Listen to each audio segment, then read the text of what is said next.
Welcome to a Foxy Tech Tips tutorial on enabling and disabling activity sharing notifications on the Apple Watch Ultra 2.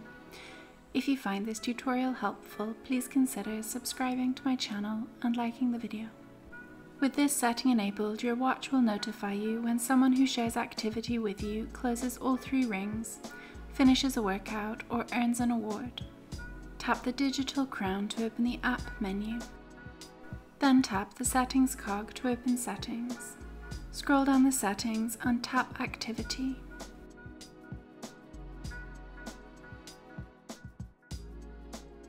Then tap the toggle to the right of Activity Sharing Notifications to enable or disable notifications.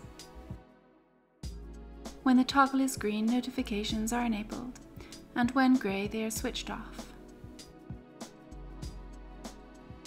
And that draws an end to this tutorial. Please like the video if you found it helpful and subscribe to Foxy Tech Tips for more Apple Watch Ultra tips and tricks.